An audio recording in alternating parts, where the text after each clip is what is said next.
Good morning, everybody. Welcome to the NFT morning. Today is October 20 of 2025, and I have the chance to be today with two people I'm really happy to have. Just to be 100% transparent with you, the moment we are doing this recording, it's pretty early in Paris because it's 7 a.m.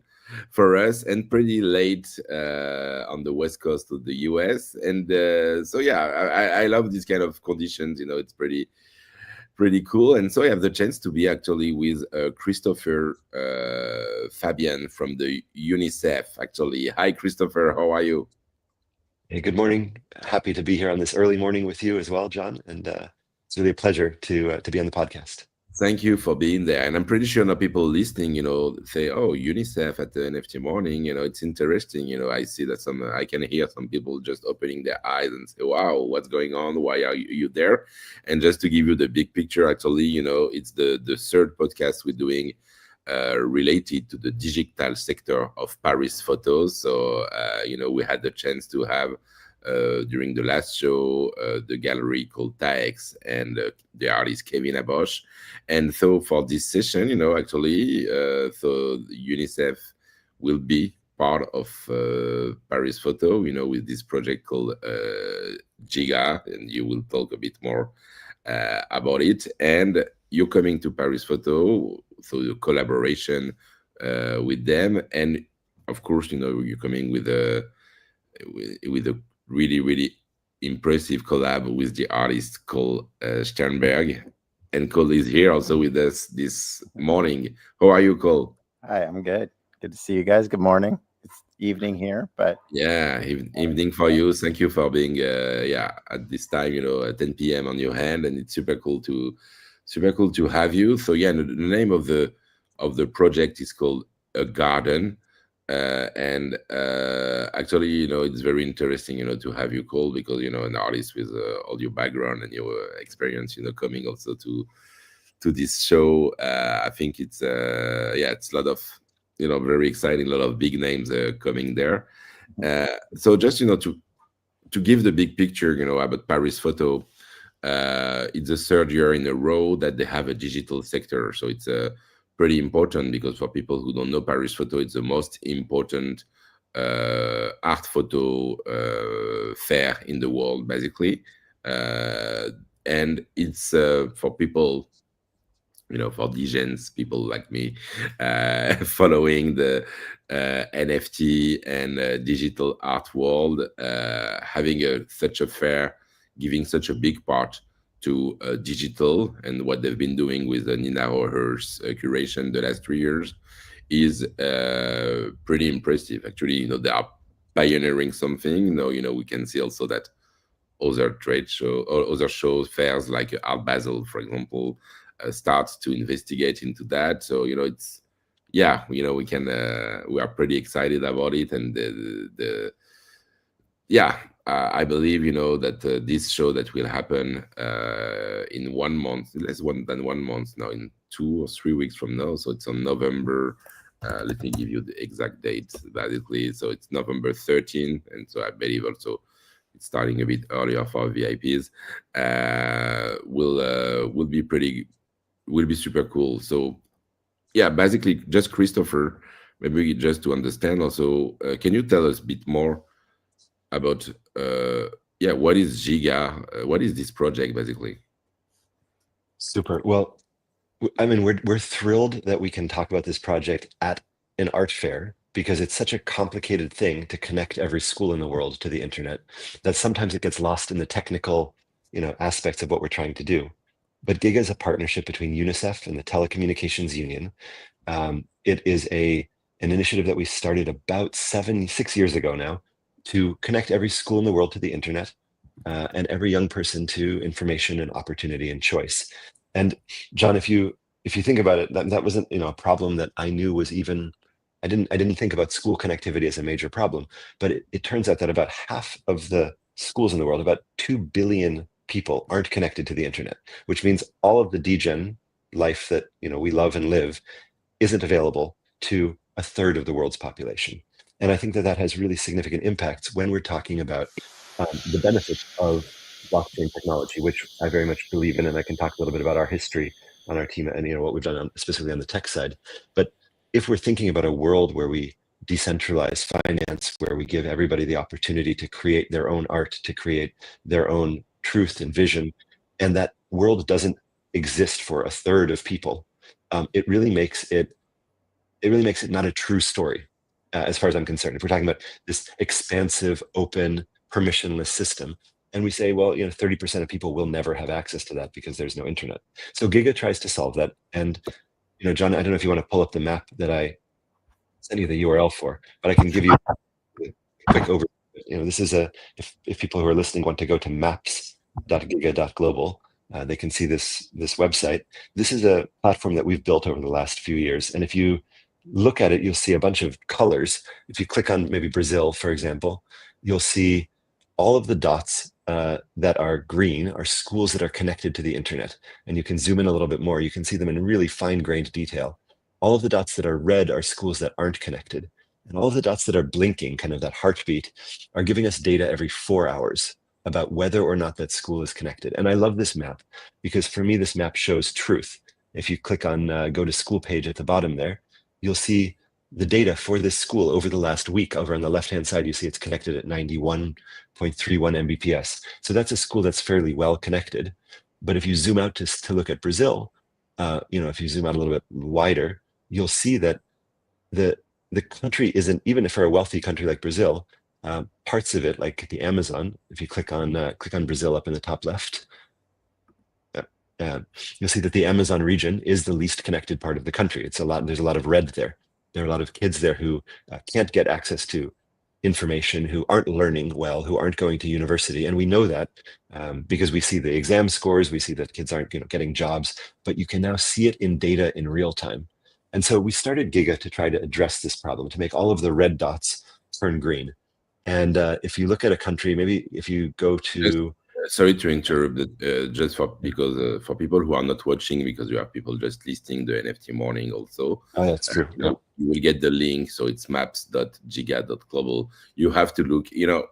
I just loaded this map 2 minutes before starting the show, and I was not expecting this to exist. To be honest, it's this is you see the power of data. I even don't know I cannot imagine the work you've been doing to get all this information, because it's a living map, so if I understand well, you see everything. So you see all these green dots, for example, okay, to make it simple, you see a lot of blue dots, especially on North countries. So I believe it means that it's pretty strong. Those ones we've just mapped. Actually, we don't have data for the blue yet. So all of the ones that are blue, we've just done the mapping. Okay. We don't actually know about their connectivity yet, but... Okay, I see. So you have especially a focus on the green ones, that means connected, and the red one, that means not connected. And then even within the green, you have different layers of green, from high connection to low connection. So basically, you have not only the connected or not, but also the speed of each internet connection. When I was clicking on this school, I saw that this school in Brazil, I don't remember the name, sorry, a municipality, the school, I don't remember which city, had like a 95 megabytes per second connection or something like this. And now if I'm clicking, I'm on the African continent, for example. And sorry, you asked me to go maybe what it was in South Africa or something. You can click on maybe Botswana, for example, in the south part there. Yeah. And so for people who are just listening, in Botswana, you see a lot of green schools in the south part of the country, which is the wealthy part. You see a lot of red schools up in the north. Those schools are disconnected. You see a few green schools that we've been helping the government connect in the north part of the country. And interestingly, you see in the middle, there's a big empty area, and that's because there's a desert in the middle of the country. So obviously there aren't any schools there. It's crazy. But this map, John, I think we've done a lot of work just to find out where schools are, because countries often don't know exactly where their schools are. And this is going to get us to why Cole's work is so important too. When we first built this platform, a country would come to us and say, like, can you tell us where all of, they would give us a map. They'd say, here's where we think our schools are. And we would find regularly that 30% of the schools that they gave us didn't exist or were in the ocean. We did the mapping of Sudan recently. We found that about 20% of the schools in Sudan were actually in the Red Sea from the government map. And so we had to build some machine learning. Now, if you look at the map, it's beautiful. The schools are correct. They line up along the Nile, which makes a lot of sense, that along the river you have schools. That's where people live. But when we saw this map 2 years ago, the schools were all in the ocean. Wow. And it's because government data is not always very good. And data, if you don't check it, data kind of gets stale. And we know that.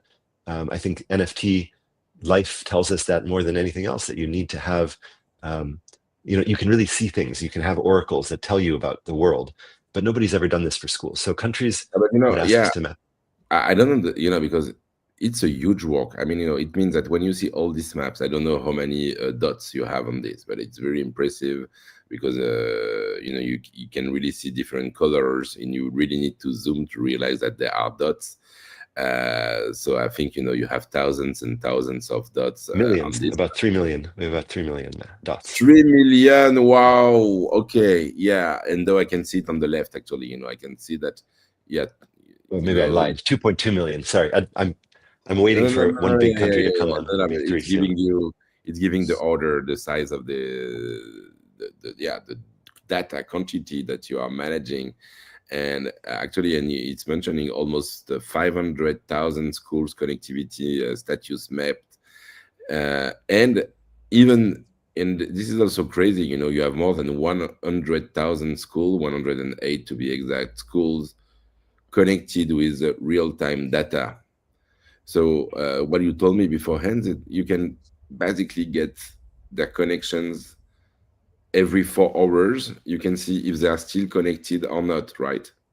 That's the thing that we've built, and it's taken quite a lot of work to figure out how to make all these pieces fit together. And then it helps governments do their connectivity work. So this map is only a part of Giga, but the rest of it is really using this to identify areas that need to have connectivity, helping to bring financing, hundreds of millions of euros of financing to connect schools. But if you can't see something, you can't fix it. And so I didn't even know about the problem. I mean, I come from the tech world, and I didn't think that schools. I mean, I didn't even think countries didn't know where their schools were. So for me, it was just totally eye-opening to start doing this. And we don't even know. Here's a crazy fact, John. We don't have any idea how many schools there are in the world. Like, nobody knows the number, which is just in 2025, when we can get food delivered from outer space, basically. We should be able to at least know that. But we think there are about 6 million schools. And so this project has a lot of layers to it, and we do a lot of work with big financing and with kind of how do you do the procurement of school connectivity for governments. But it's very technical, and it's hard sometimes for us to figure out how to explain this journey to people who aren't really deeply involved in building internet infrastructure. So what is Giga doing? We're renting parts of subsea cables. We're working on government procurement. These are things that are like intensely out of most people's day-to-day business.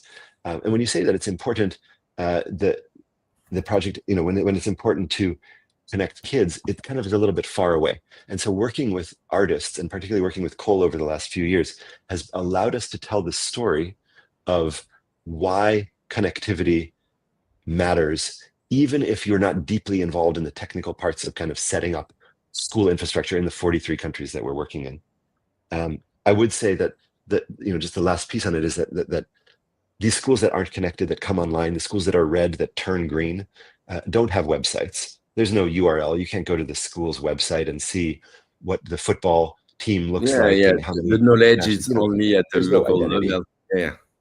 And they don't have an address. And so for the first time ever, and this is what's so important about Cole's work, we are giving these schools digital identity by putting them on chain. And that's what should, blow people's mind. We're going to have 1 million schools as on-chain artifacts with the art that Cole is doing, representing them. It's amazing. Now that it's opening, I'm totally awake. I was a bit sleepy before when I was starting, but you woke me up with this. And now I want to do like 10 podcasts just about understanding more about this collaboration, and about what you guys are doing, with UNICEF and the international telecom organization. Sorry to give it's it's unreal. I cannot imagine the quantity of work that you are doing to collect this data basically and to create this. But for me, it looks like a magic tool, but with a lot of manual work and a lot of field work, I believe, to collect this information. Because, of course, when you are in the, in North countries, it's pretty easy. You can say they have something, you can find a process, to scale it up pretty easily to get the information. But I'm pretty sure that you mentioned that in some South countries, it's really, the communication is more complex, so you really need to have people on the field to make it happen. So we've built some very smart machine learning and AI. I don't like the word AI, but we built some good AI that helps us find schools from space. But you do need to still send people out to do the training for it. So people go out on motorcycles and actually do the pre-training. And we've taught AI. There's all this useless stuff that we're playing with AI with, but this one is good. We've taught AI to recognize schools from outer space. So we've built the machine learning algorithm to find schools with about 99% accuracy from space in various countries. Okay, I see. And okay, I want to talk about it a lot, but you introduced Cole quickly, and sorry, but maybe just Christopher, maybe you can tell us a bit more about how you started also this collaboration. Maybe with your eyes, how would you describe Cole's career and background, and how you started to work together? Well, she's gonna love that. I mean, I always give the worst introductions for people because I don't. Nah, but it's okay, because I never focus on the important things. I can just tell you what I think about Cole, which is that he's an amazing artist. And Cole, we met through a mutual friend a few years ago, and Cole is, I think, one of the artists who I have met who transcends digital and physical art perfectly, but also kind of whose work has always spoken that I've seen to a higher purpose, to a higher set of conversations about things that are really important and impactful in the world. So I believe that the type of work that Cole has done and is doing allows people to understand complex issues of environment, issues of system dynamics through emotional, artistic engagement with these very obscure systems. And I think that's because he's a reformed lawyer. I don't know if Cole's going to say that in his introduction, but when you start from the darkness of the legal profession, the things that come out can be really quite beautiful. So Cole and I started working together a few years ago. He did a beautiful set of pieces which were sold in St. Moritz at the Crypto Finance Conference in St. Moritz. We also were proud to present his work at Art Genève. We was the first digital piece of inclusion in Art Genève last year. And he can talk about those two experiences, but it's really been just a delight to have him help us construct communication around a very complex issue. How do you connect every school in the world through this really beautiful and very thoughtful art that he does? Is that fair? Did I get 50% of it right, Cole? I think that was pretty good. I mean, the lawyer part, yeah, that's not my most glorious time of my life, but it's good. It's good to have this background information. Actually, how would you? What is missing in the description for you, Cole? I don't know. I mean, I always forget to describe myself and just jump right into whatever project we're talking about of the day. I know. This is why I asked Christopher to do the job. Actually. Yeah. I mean, I think he did a nice job covering it. I mean, in general, I mean, I've been professionally an artist for over 20 years at this point, and I don't feel constrained by medium, which allows me to operate in digital and physical and painting and photography and film and all sorts of things. I'm more guided by my own intellectual interest and challenge and sort of the mind game that you can find yourself caught in these different things. And then, I mean, yeah, for my first major show onward, there's always an underpinning of a social or community commentary or both on a local level to a global level like this. My thought is, it's nice to create beautiful, intriguing, thought-provoking things, but you might as well try to provoke thoughts that are going to drive us towards a more enlightened place at some point. So that's kind of, what what I do, I guess. In terms of the digital world, I mean, But Cole, gosh. can you tell John about the boat stuff? Because that's just like cool and crazy.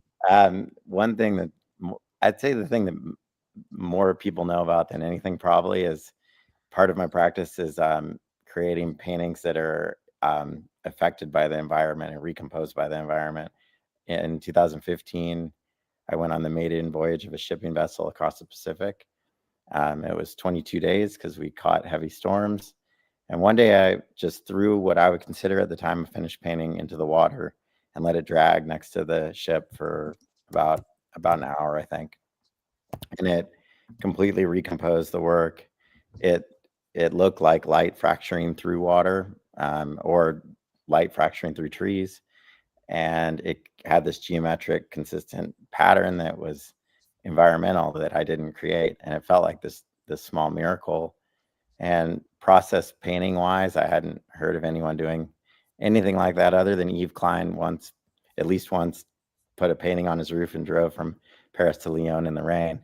But that sort of collaboration with the earth and with erasure ultimately just pushed my practice in a certain direction, and is really reflected in the digital work. I mean, that sort of loss of control and giving away part of the power of the coloration and the structure and everything is, paralleled in the generative artwork that I make. And that ultimately led me to Chris is, I mean, gosh, I don't even know when it was now. I guess 2021 maybe. Who's count? Yeah, I talked to an artist I like, Radix, who's a friend of a friend, and he explained how I knew about generative art, but I didn't know too much about the digital generative art world. And he explained his work with art blocks, and I thought, wow, I wonder if I can make one of those. That sounds interesting. So I spent about I didn't tell anyone this, even him, after all the call, and about 9 months later, with the help of some developers to get me started and shape the whole thing, I had this generative art piece, and I really enjoyed that process and the opportunity that it provided to like change coloration and make things more unpredictable and kind of mirror this dragging of the paintings in the water. And ultimately that relationship, I think, pushed me towards what Chris is doing, and then really that structure of building a piece of artwork is the same structure as what we're doing together now. So That's really cool. Just because I think this is what I love. Especially with artists like you. You always had natural, I would say, curiosity. All your careers. You've been bridging, as you mentioned. From paints to photography. So you've been from the beginning kind of medium agnostic, and just focus on seeing something. And I see, what is interesting is like thinking, doing the parallelism between I would say live algorithm and digital algorithm at the end of the day, and seeing that maybe it's working. It's pretty kind of mathematic vision also, like what is a live formula on one hand, and what is can we reproduce it digitally or something like this. So yeah, and I don't know, it's something different for me. Like, I just feel like I always am driven to create things, and the medium isn't really it. It's the challenge of it and the ultimate like end product visualization or methodology. I don't know. But yeah, I mean, it's an exciting time. I mean, it's my first Paris photo was 2015 with hand rubbed photography onto wood, which is kind of like a project the kids would do in the 70s in elementary schools. And I just really enjoy that process too. So it's sort of funny to see like this very sort of natural, rough, brutal, physical thing a little more than 10 years ago, and to today. And this, it's just, I don't know, it's nice to see where the world leads. No, that's yeah, it's very interesting, what happened in 10 years basically. And so, about this collab, basically. So, so Christopher, you knew Cole's work, and so what was it, what is the idea of the garden project basically? Well, Yeah, well, so I can. well, You want me to do the tech part and you do the art part, or you, no, No. reverse. you go first. You go first. No, I mean, well, I mean, I just want like Chris and I talked, and then he happened to be in LA and came to my studio, and we sat for 2 or 3 hours, and I was just blown away by the possibility of this thing. It just, John, as you saw this map, you're like, oh my god, Really, let me show the map again because yeah, it's I like, like looking at the map too, and it just, I mean, I just thought, wow, this is the most impactful thing that someone's brought to me, with some like desire for me to participate in it. And I mean, just the idea of, going from a school without internet and even not even recognized geographically by your state or nation, to having the internet, is going from likely only a few books to the entire library of the world. So the influence of this program is more impactful than any educational program I can think of. And that was just so remarkable that my response was like, oh great, like I want to help, like tell me how I can help, like what can we do? And the thought was, well, how do we integrate some artwork with this? And I'll let Chris speak more to the tech, but basically I thought, well, okay, these are dots on a map, the map looks cool, but you click on a school and it doesn't feel like it has a life yet unless you really think about it. And it's sort of impossible to show the real life of a school, but maybe we can just give it a little bit of extra oomph or soul and have a nice, pleasant visual to start. And these schools don't, they don't have their own visuals yet anyways. So it started with that simple idea. Let's create a code that can draw a unique artwork for each school. And that led to about, gosh, now I don't know, 2 years of work, 2.5 years of work shaping that idea. And on the artistic side, ultimately I thought, okay, well, we have the geographic location, we know whether they're in a coverage area, and we know whether they're connected, and how can we deal with that information visually? And due to my like innate desire to comment on the environment too, I thought, well, let's add some kind of environmental space to it. And that led me on a journey to classify something like 350 genera of plants, and take 1300-ish vintage images of those plants, recompose those images, organize them throughout the world. So part of this code pulls those images and redesigns them. So when a school gets their artwork, one of the layers in the painting is a plant that's native to that area. And it's a really subtle thing. Like, I don't think people will go like, oh, wow, that's a rose from, Syria or whatever. But it's just to, show a little bit of recognition, or like acknowledgement of their place to a degree. And then secondly, with the being in coverage or not, these things, when the information goes on the blockchain, the paintings change as well. So when the school's located, it's grayscale. When it's in a coverage area, it's orange and yellow. And when it's connected to the internet, the painting becomes full color. And that can go in reverse as well. So you can actually, like, if you're the minister of education or the IT minister for a country, you can kind of like easily look at the paintings and be like, oh, wait, why are so many black and white? Why are so many orange and yellow? Or, oh, perfect, the garden is entirely bloomed and they're all in color. So it's still probably easier to look at a colored dot to do that, I guess. But I wanted the work to dynamically, go with the progress of the school, or reverse, in those kind of situations. Okay, wow. Okay, so that's really like literally an artistic representation of the map, basically. So the map, as we just seeing this is, yeah, exactly. It's the starting point of everything. It's a tool. It's visualization of the data as it is basically.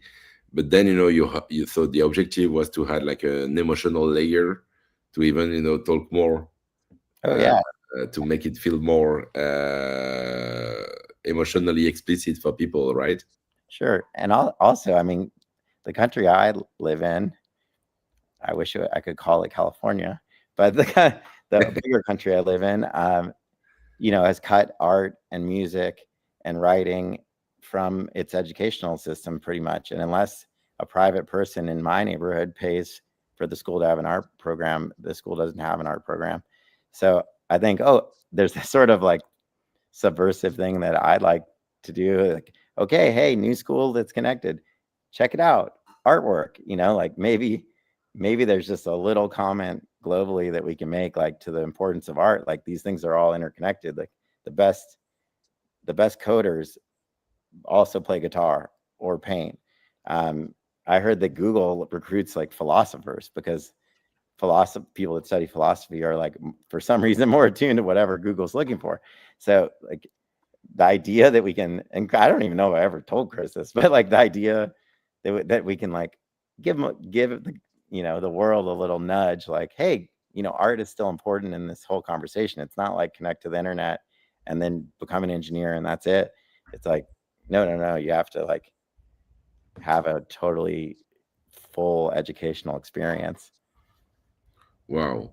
That's okay. That's and so basically, so it's really database. You mentioned you've been training with different plants, and then also with this color set depending on the collection. So how does it how will we experience this directly? Can we will have an access via the map, or how will it work basically? Maybe Christopher, you can give us more information about how you Well, see I want Cole to talk about how we're going to experience it in person in Paris, because that's really exciting. But the digital, the digital piece is part of something bigger. So each of these schools, many of them without their own identity. I mean, if you one of the most delightful things that I do is I show people who came from the countries that we're working in. I'll show somebody from Botswana or somebody from Brazil, and I'll show them the map, and I'll be like, "Where's your school?" And they find their school, and it's like, this is my school, and it didn't have a web page, or it didn't exist, but they can see it. And I think that it's only fair that all of those schools are also present on the digital fabric that we take for granted. Like, all of those schools should be able to express themselves. This is the number of kids that go to my school. These are the people who graduated from my school. This is like the trophies we've won, or the art that we've made, or whatever. But without a URL in the traditional world, right? Without a Web 2 URL, they're kind of does not not there. exist.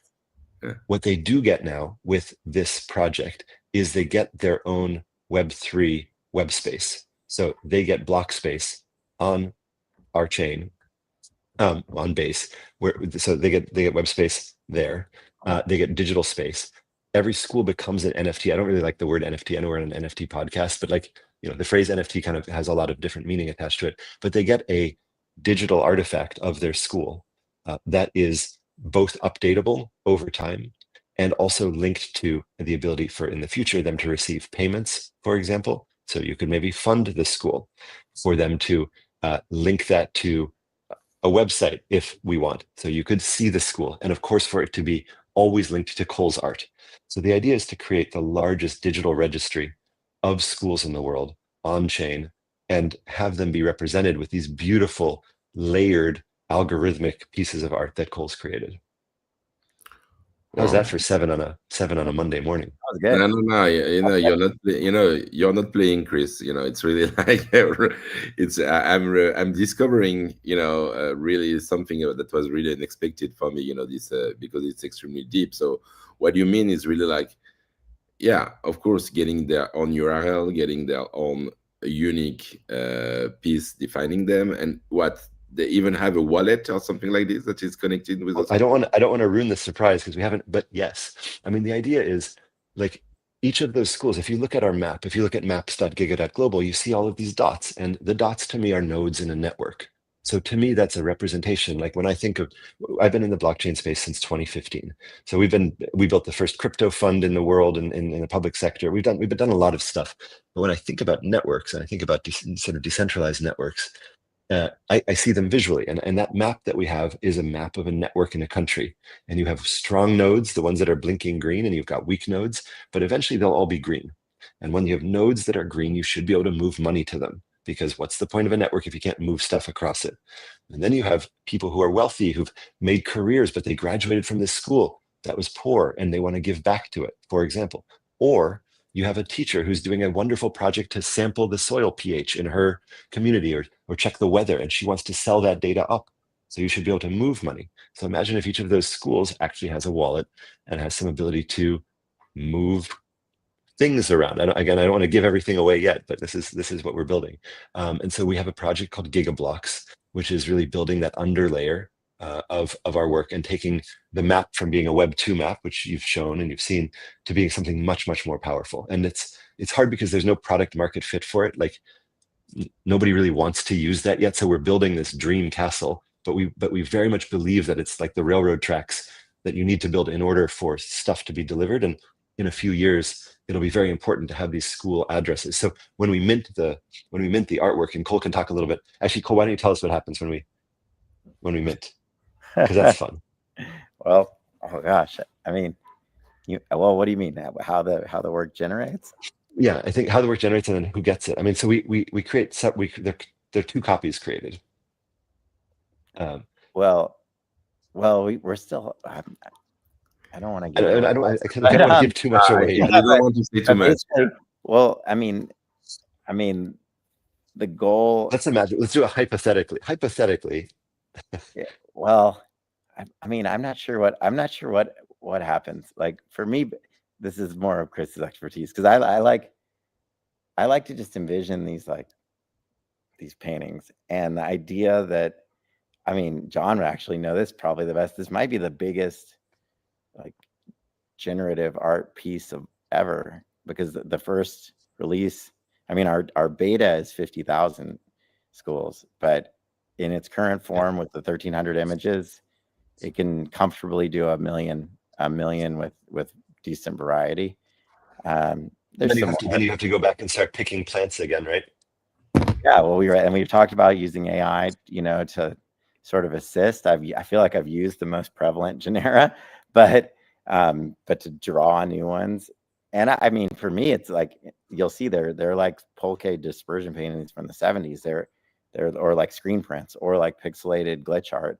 Like there's an intentionality to the broken down design too. Like it's not just like an elaborate, I mean, they're enjoyable too, but an elaborate like photo of a flower. It's more of this deconstructed thing that reminds you that, one, it's not a flower, and it's might be digital, it might be physical, it might exist in this ether, and that expression, I think, what Chris is alluding to is like an ability to expand that expression outward and grow each school's footprint via these works, and their own like abilities. I mean, I think it would be great to curate regionally at some point. So, where people that didn't have the internet are now creating digital art, and allowing that expression of mine to like grow into the expression of a lot of people, which the sort of twin idea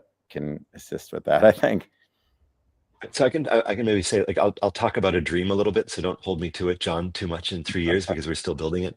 But the dream is really that, so we have these 50,000, we can probably do 1 million, that people can mint their own school, and they can mint it, and they can have a copy, they can mint any school they want, and they can have a copy, and we will hold a copy in escrow for the time when that school gets its own wallet capacity. Mm-hmm. But that copy is already linked to all of the data from our Maps platform. And we want to have a sort of zero knowledge layer between some of the protected data that we have that we don't want exposed to the world, and this front end for the school. But the hope is that the school that has just come online in Botswana or Sierra Leone or the US, where there still are a bunch of schools that are not online, even in wealthy countries, the school that's just come online discovers this beautiful art, and everybody everybody wants to see themselves, as beautiful, as redemptive, as something, bigger than what they are and what they Of course. can be.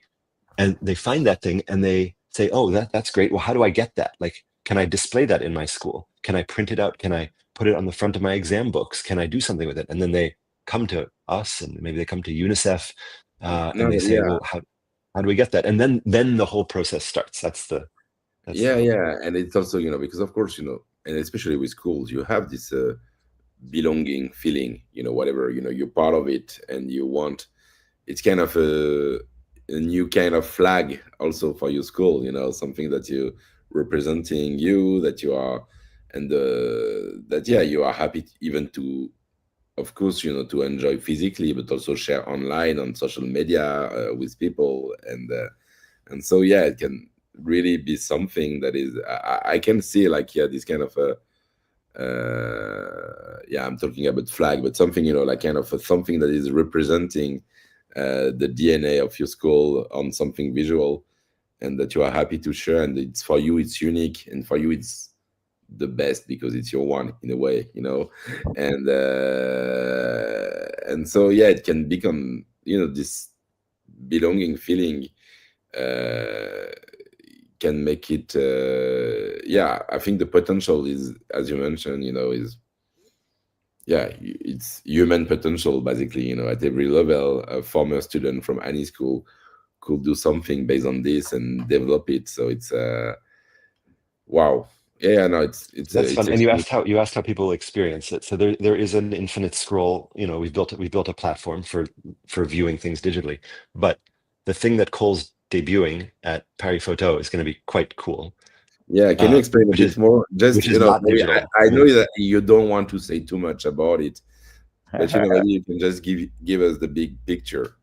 No, I mean, for that, well, okay, now you've heard how like big this Giga idea is, and so Chris and I have been talking about, ongoing for a while as well. Like, well, how do we tell people about it, and how can it be beneficial to Giga, but also inspire like a bigger sort of discussion and growth? And there's no way to do it. I mean, frankly, there's no way to capture what we're talking about in one physical experience. So we thought, well, okay, let's try to demonstrate it physically via scale and volume wise via progression of testments, to sort of get people to understand, wow, this is a lot. This is a big movement happening, and a wide variety of paintings creating themselves. So at Paris Photo, this is the first time we're testing this sort of idea, and it's a 4 meter by 3.5 meter cube on the balcony of Paris Photo. I forget the official name of the balcony. It's like the balcony for people who's been visiting the Grand Palais, you have actually, Paris Photo is located in a very central area of the Palais, basically, and you have this big staircase that is there pretty central, giving on the balcony. From this balcony you can see all the fair basically, and so you will exploit this balcony, right? Yeah, so it'll be on that balcony, four-sided, pacing through from grayscale to orange and yellow to coloration, thousands and thousands of mints for the entire fair, and different ones on each side at any time, but at the same pace. So you see this grayscale sculpture, and then you see this orange and yellow sculpture, and then you see this full color sculpture, and then it repeats itself ad infinitum, again and again, and in such a dramatic, in such a beautiful place on a beautiful balcony, sort of, it's big. It's pretty big. Wow. Okay. Yeah. Not, and I think, okay, we will see actually, but I believe people won't be able to miss it. I feel like I don't think so. Because it's extremely visible. It's something that you can wear from basically most of the areas of the fair. I think you will be able to see it, right? Oh yeah, and Nina's convinced me to be there at 2 p.m. every day to give everyone a little tour and discussion of it, and sort of describe what the heck they're looking at. And then, then we're talking, because then we can really talk about Giga. So this sort of the cube drives you in, and then you learn about how like revolutionary what Chris is working on is from that. And I think so Nina's been really important and should probably, be the one also talking about some of this, her thinking about how to connect art. So this is Nina Roars for people who aren't, who just may be joining in the conversation, but she's a gallerist, a wonderful gallerist and curator of digital art. And she actually, John, connected us to many of these opportunities. And it's been a lot of her thinking about how to tell the story of Giga in more institutional art spaces that's propelled a lot of this work forward. So she helped us also with Art Genève to put together the panel there. And I think that placement on the balcony is very much due to her perseverance in kind of pushing for an awe-striking way to get this message out. And she's really been very, very inspirational in a lot of ways. No, it's a big premiere. I think, it's a big new, it's very new, I think. Yeah, even for Paris Photo, I think, I'm pretty sure she's been like pushing them also to make it work. And it's new because, I think it's a space they never used so far because, and I'm pretty sure, I remember now she told me that she was and maybe never will again after that. Let's see how this no, because it's giving like I think she's been able to give arguments that as it's the UNICEF, so it's not technically a gallery, it's a typical business, so it's not giving an unfair advantage to a gallery versus another one or something like this. And I think by playing this card, she was able to get this area that is pretty unique. And it's actually, we can see that it's a lot of new things in this project. On one hand, UNICEF coming, with a digital project at Paris Photo, having this huge, digital and light sculptures, bringing by Cole, and in the same time, evangelizing about the map and about all this work, that you're doing. It's touching a lot of dots, and at the end of the day, all this together totally makes sense and is very consistent. So for me, totally logical, and I'm pretty sure a lot of people will talk about it. I think it's something, I cannot see a way where it's not the case, because it's so unique. It's so strong. Well, nobody can avoid it because that balcony is pretty, like, it's a lot of foot traffic on that. But first, nobody can miss it. But on top of it, when they will understand what it is, they won't forget it. So I think that's really, I can't wait to be there and to see to experience this, and to discover also all these works, that are created by you, Cole, because I want to see more now, and I want to discover more. And I wanted, so what, just, you mentioned, Cole, so it will be live during Paris Photo. You will be there, as you mentioned, every day, 2 p.m. So I can really recommend people. Yep.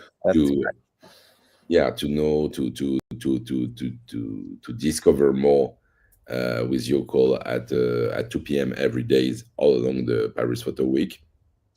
Yeah, that time changes. If it does, that'll be in the Paris Photo brochure, I'm sure. But we will update, of course.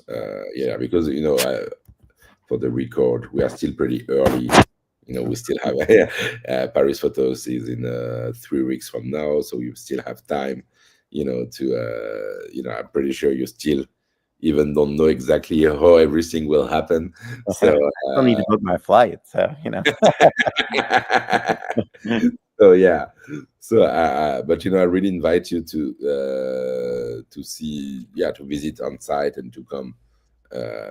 Basically, it's also the point with Paris Photo. They try to have this physical presence of artists, and it's a good way for you to have a good reason to come every day. Also for people who are visiting, because there are some happening, there are some talks, there are some panels happening there. So you have a lot of good reasons, to visit every different day. And just I think actually, we talked a bit longer than what I was expecting, but it's huge actually. And as I mentioned, we should do 10 podcasts about it. But I really would just wanted to, not to invite you, to discover more. And I think it was a good teasing. So I really invite you to discover more. Go to Paris Photo. If you cannot go to Paris Photo, just visit the map, and I'm pretty sure that you will have more to come on it. So maps.giga.global basically. And of course, we'll share all the link with you also, so you can visit more about Cole's walk.